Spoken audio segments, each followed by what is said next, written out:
안녕하세요. 절대갑TV의 명품 PD 한PD입니다. 그저께 그 여행 유튜브 제콩인가 그 서울대학교 나와가지고 뭐 게임 개발자인가 뭐 프로그램 개발자다가 이제 전 세계 여행 유튜버가 되신 분이 있더라고요. 아주 재밌더라고요. 좀 접근하는 방식이 굉장히 뭐랄까요, 활기발랄하다고 할까? 그리고 요즘 젊은 트렌드에 맞게 그 뭐랄까요, 뭐 브라질, 남미 뭐 그런 국가들의 구석구석을 돌아다니면서 이렇게 거기 사는 젊은 청춘들과 그 아주 살갑게 교류를 하는 것들을 보면서 여러 가지 생각이 들더라고요. 그런 나라보다는 우리나라가 잘 살잖아요. 그죠? 우리나라가 베네수엘라보다는 잘 살고, 우리나라가 브라질보다도 잘 살고, 콜롬비아보다 잘 사는데, 어떻게 보면 그 나라 사람보다, 그 나라 젊은이들은 뭐 별로 가진 것도 없는데, 가족끼리도 화목하고, 얼굴이 해맑고, 삶을 즐기고, 그죠? 청춘을 즐기고. 자, 그런데, 우리는 안 그렇다라는 거죠. 우리는 가진 것은 그런 나라보다도 많은데 너무 불행하게 사는 것 같다. 너무 일에 쪼들려서 사는 것 같다. 그런 생각이 들어요. 자, 그런 원인이 뭘까라고 한번 고민을 해봤죠? 고민을 해봤어요. 그건 뭐 간단해요. 자, 간단해요. 뭐냐면, 남미의 국가들은 주어진 삶에서 행복이 무엇인가, 그죠? 그 순간의 기쁨을 가지고 사는데, 자, 우리는 항상 어떤 최고의 목표를 가지고 어렸을 때부터 사는 거야. 서울에 있는 대학 가자, 뭐 서울에 있는 스카이 가자, 뭐 그것도 모자라서 의대를 가자. 뭐 요즘은 또 그렇게 돼가지고 애들을 학대하듯이 공부시키고, 모두가 최고의 삶을 살려고 그래. 모두가 부자가 되려고 그래. 그러니까 그게 행복하겠습니까? 부자가 된다는 건요, 상당히 어려운 거예요. 그죠? 여러 가지 고통이 따르는 거고, 그 다음에, 금수저가 되면, 자연스럽게, 부모님으로부터 많은 재산을 물려받을 수 있지만, 뭐 그런 사람은 많지는 않고, 노력으로 부자가 된다는 것은 굉장히 쉬운 일이 아니죠. 그죠? 대한민국의 1%, 0.5%만 가능한 거예요. 그러니까 나머지들은 다 좌절감 속에 사는 거야. 안 그렇다라고 하는 사람도 많아요. 안 그렇다고. 나는 그냥 평범하게 졸업을 해서, 그죠? 지방에서 공무원이 돼서, 그죠? 평범하게 살려고 합니다. 뭐 그렇게 사시는 분들 많잖아요. 자, 그런데 그렇게 살아도 대한민국은 그들을 가만히 놔두질 않아. 왜? 비교로 들어가거든. 그죠? 비교. 내 차는 뭐야? 그죠? 나는 여행을 어디를 가? 아이들 뭐, 장가 갈 때 결혼식장은 어디서 해? 뭐, 여러 가지 비교 문화가 한국엔 강하기 때문에, 결국은 나이가 들면 들수록, 자본이 없으면, 돈이 없으면 삶이 비루해지고, 비참해지는 거야. 그러니까 죽을 때까지 돈만 버는 거야. 우리나라 사람들은 일만 하다 죽는 거야. 그게 우리나라 사람들의 운명인 거예요, 운명. 그리고 이제 최근에, 아까는 어떤 블로거를 보니까, 그, 강사인가 봐요, 그 사람이. 부동산 강사인가 봐. 그 행크. 저는 잘 모르는데, 그 아이디가 너무 재밌어가지고 제가 말씀을 드리는 거예요.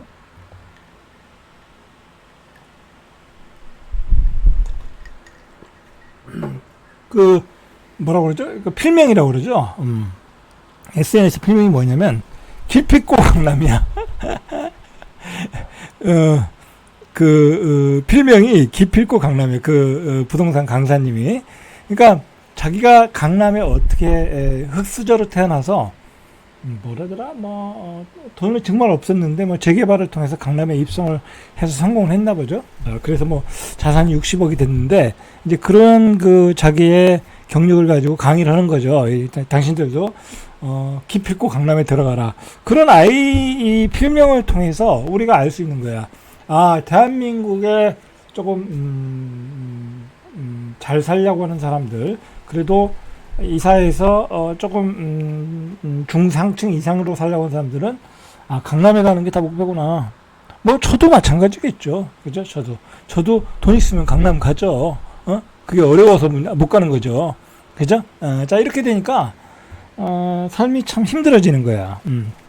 그러다 보니까 강남의 몰빵, 그죠? 강남에 어떻게든지 들어가야 된다라는 몰빵이 지금의 강남의 집값을 엄청나게 폭등을 시켰던 거야. 자, 그런 것이 결국은 대한민국의 이런 사회 풍토에서 나온다는 거예요. 제가 이야기하고 싶은 그런 거야. 그런데 이런 생각이 바뀌질 않는다라는 거야. 우리는 DNA부터 한양에 가야 성공한다. 그리고 우리 어렸을 때는 서울에 가야 성공한다. 우리 어렸을 때는 서울에 가야 성공한다고 그랬어요. 학교도 서울에서 다니고. 근데 지금은 강남에 가야 성공하는 거야. 그죠? 왜? 강남에 집을 사놔야 내 자산 가치가 올라가는 거거든. 그죠? 그리고 강남에 가야 좋은 학군에서 좋은 인맥을 맺으면서 그 좋은 대학을 가고 좋은 직장을 가고 그 어떤 재테크 정보도 유력에 습득할 수 있는 거야. 그런 게 지난 대한민국 사회가 고도로 발전하면서 그게 우리가 배워왔던 학습 효과야. 우리가 경험했던 학습 효과야. 사실 그런 거예요. 뭐 저는 그런 생각이 들더라고요. 이거 참 어려운 얘기인데 우리가 한 70년대, 60년대부터 얘기할게요. 그냥 60년대부터 2025년, 65년 동안에 너무나 큰 발전을 한 거야. 정말 엄청난 고도의 발전하다 보니까 거기에 다 우리 가치관이 다 녹아 들어간 거야. 우리 가치관이 뭐예요? 돈 많이 벌어서 잘 살아보자는 거잖아. 돈 많이 벌어서 강남으로 가자. 그리고 애들 교육 잘 시켜서 의대 보내자. 애들 교육 잘 시켜서 서울대 보내자. 자, 모두가 그런 목표를 가지다 보니까 거기에 너무 많은 낙오자들이 생기는 거야. 그죠? 거기에 너무 많은 낙오자들이 생기니까 그게 어떻게 결과가 나왔어요. 자살로 나타나는 거죠. 우리 젊은이들의 자살로 나타나는 거야.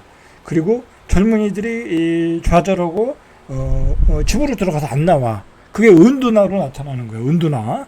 그리고 젊은이들이 그 자기의 능력에 따라 기술을 배우든지 자기가 잘하는 걸 해서 자기 스스로 자기 일을 찾아 나가야 되는데 전부 다 좋은 대학 간다고 공부했다가 다 실패하고 다 200만 원, 300만 원, 200만 원에서 250만 원짜리 임시직을 정규직도 못 갖고 임시직 일자리만 찾는 거야. 아니 안 그러면 기술을 배워서 기술 자격증을 따서 훨씬 고도의 기술자가 될 사람들이 무궁무진한데 젊은이들을 다 낙오자로 만든 거야. 그렇죠?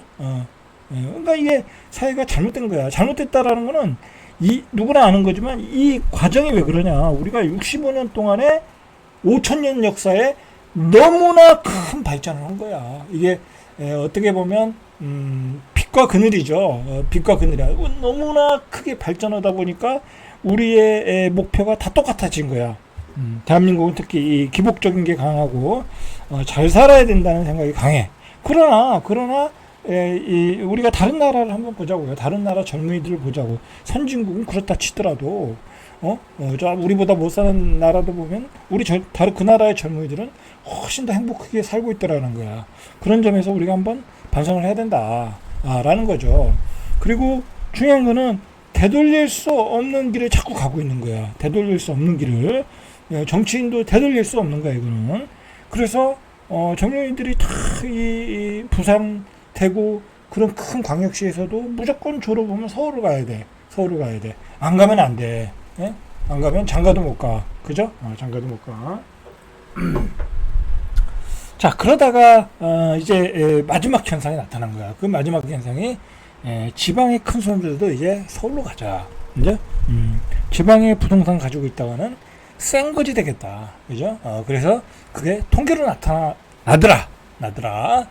그래서 서울 집값이 뛰니까 몰리는 외지인들, 지방은 패싱한다. 외지인들 서울 아파트 매수 비중은 23%. 그러니까 서울에서 100채 중에 23%는 외지인들이 사는 거야. 지방에 큰 손들이, 그죠? 큰 손들이 와서 사고 있는 거야. 왜? 지방의 건물은 지금 계속 떨어지고 거래도 안 돼. 지방의 땅값은 계속 떨어져. 이거 가지고 있으면 안 되겠다. 그리고 빨리 싼 가격에 팔고 서울로 넘어오고 있더라라는 거예요. 자, 여러분들 지금 계속해서 서울의 평균 매매 가격이 올라가고 있어요.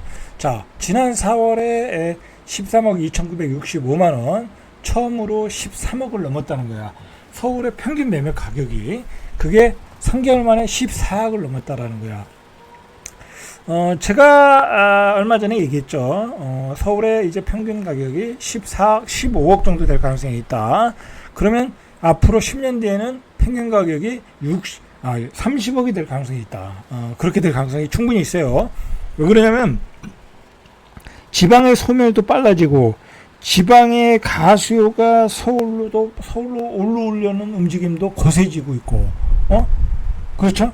그러다 보니까, 그리고 지방에 있는 부동산 자체가 거대한 유동성이야. 지방에 예를 들어 부산에 대구의 수성구, 부산의 해운대 팔면 10억 넘잖아요. 13억, 14억이야. 야, 그런데 내가 수성구의 아파트를 가지고 있으니까 여긴 더 이상 안 올라오겠어. 그거 더 이상 올라가겠습니까? 그죠? 거기는 한계가 있는 거야. 거긴 아무리 고급자 아파트라고 해도, 학군지라고 해도 한계가 있는 거야. 기본적으로 애들이 줄어드는데,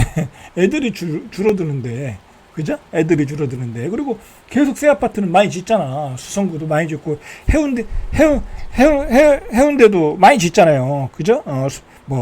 남구, 수영구 많이 짓잖아. 고급지 아파트에. 그러니까 고급지 들어갈 사람들은 줄어들고, 고급지 아파트는 늘어나니까, 거기는 고급지 아파트도 한계가 있는 거야. 그러나 강남은 안 그래. 강남은 도저히 고급지에 들어올 사람들은 계속해서 전국에서 밀려 들어와. 그러니까 그게 수용이 안 되니까 점점 넓어지는 거 아니야. 성동구, 용산, 노량진, 흑석동 계속 넓어지는 거 아니야. 그렇죠? 그렇게 되다 보면 이제 서울의 평균 가격이 10년 후에 30억이 된다 라는 거죠. 자, 그래서 제가 여러분들한테 하는 얘기가 뭐예요? 기회가 되면 서울에 집을 사라. 그것도 신축급, 준신축급으로, 그죠? 신축급으로 사야 되는 거지. 그리고 신축에 대한 아파트를 사라. 그렇게 될 수밖에 없다, 구조적으로. 자, 그리고 그것을 정부가 바꿀 의지가 있느냐라고 생각하니까 정부는 바꿀 의지가 전혀 없어. 내가 보니까.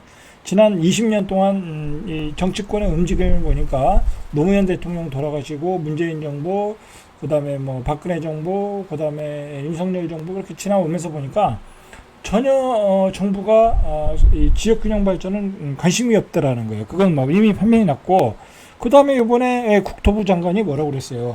GTX를 확대하겠다. 확대하겠다 그러잖아요. GTX를 확대하겠다는 얘기는요, 지방을 소멸시키겠다는 얘기가 똑같은 거예요.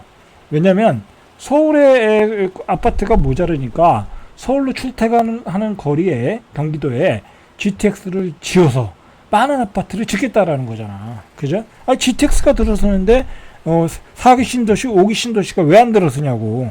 그 수조가 들어가는 인프라를 만들어 놨는데, 그렇게 되면 이제 대한민국은 서울, 만약에 정부가 계획한 대로 철도 계획에 따라 GTX A, B, C, D, E, F까지 만들어내면, 제가 보기엔 A, B, C만 돼도 수도권의 규모는 지금보다 최소한 5분의 1은 더 커질 수 있어. 5분의 1. 그러면 광역시 두세 개는 날아가는 거야. 그냥 누가 날아가는 거야. 한 300만 정도는 수용할 수 있는 거야. 그죠? 그러면 대전 날아가고 청주 날아가는 거예요. 그렇게 되는 거야. 그렇게 가고 있는 거야, 지금. 가고 있다. 라고 보시면 돼. 자, 그리고, 이거 보세요. 전체 근로자 수 중에, 지금 한 2,085만 명이라고 그래요. 2,085만 명. 근데 전체에서 연소득이 1억 원을 초과하는 근로자 비중이 6.7%로 확대됐다. 그러니까 전체 근로자 중에 6.7%가 1억을 받는 거야. 1억 원. 연봉 1억을 받는 거야. 자, 지역별로 보니까 이 지역별로 고소득층이 어디 몰렸나를 보면 우리가 앞으로 어느 지역에 인구가 집중되겠다는 걸 알 수 있죠. 경기도와 서울이 전체 고소득자의 60.6%가 몰려있다라는 거야. 부울경이 11%, 부울경이 11%, 그죠? 세종, 대전, 청주 이런 데가 또 한 10% 되겠죠? 그렇게 된 거야. 그러면 전체 고소득자의 60.6%가 서울 수도권에 있다. 그러니까 지방에 있는 좀 젊은이들이 서울 수도권으로 다 몰릴 수밖에 없는 거야. 자, 이런 구조로 되어 있더라는 거야. 자, 그래서 결국은 세상은 바뀌지 않는다. 그런데다가 제일 무서운 거는 그거다. 지방에 있는 모든 아까 얘기하다 말았는데 해운대의 부동산이 아파트가 13억이야, 12억이야. 그러면 어느 순간 그게 안 올라. 자, 그러면 그걸 가지고 있는 사람들이 해운대에 11억, 12억 아파트짜리가 얼마나 많겠냐고. 그럼 그걸 가지고 어느 순간에 다 서울로 올라오는 거야. 그죠? 그러면 서울에 15억짜리 아파트는 30억이 되는 거예요. 그럴 때. 예. 여러분, 제 얘기가 너무 앞서 나가는 거 아니냐, 너무 추상적인 얘기하는 거 아니냐. 여러분, 돈 앞에는요 집값이 앞으로 여기는 망한다, 여기는 앞으로 계속 올라간다 그러면 인정사정 없는 거예요. 고양이고 뭐고 나발이고 없는 거야. 그죠? 아니, 예를 들어 내가 세종에 사는데 세종이 집값이 희망이 없어. 그러면 저도 세종 팔고 서울로 가죠. 그죠? 서울로 가죠. 그리고 내 자식도 다 서울에 있어. 그러면 아들하고 같이 가서 살죠. 살고 있는데 집값도 올라가. 그리고 살기도 좋아, 서울이. 자, 그런 현상이 앞으로 계속 가속화될 가능성이 있다 라는 거죠. 그리고 정부의 정책도 거기에 맞춰 가고 있더라는 거야. 국토부 장관 이야기하는 거 봐요. GTX 확대하겠다잖아. 그죠? 그리고 지방 균형 발전에 대한 얘기는 이재명 정부 들어서 거의 없어. 2차 공공기관 이전 빨리 해야 되지 않겠냐, 그런 정도. 국토부 장관이 누가 질의를 하니까 아무런 얘기가 없어. 오직 그 지자체 선거를 앞두고 부산에서 해수부를 빨리 이전해서 다음 지자체 선거를 대비하는 발언, 그런 이 얍삽한 발언밖에 없어. 지방에 대해서 뭐가 있어요. 이재명 정부 들어서 정말 이재명 정부를 정권을 비토하는 게 아니에요. 지역균형 발전 차원에서 보면 그렇다라는 거야. 그죠?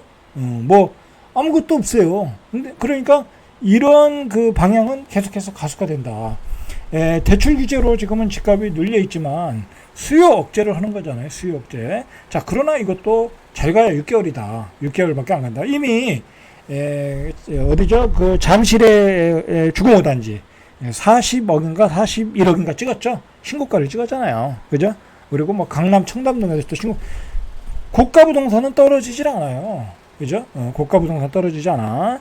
그리고 내일 얘기하겠지만 이 고가 부동산의 수요는 무궁무진하다. 그죠? 그건 내일 얘기해드리겠습니다. 오늘은 여기까지. 절대값TV의 명품 PD 한 PD였습니다.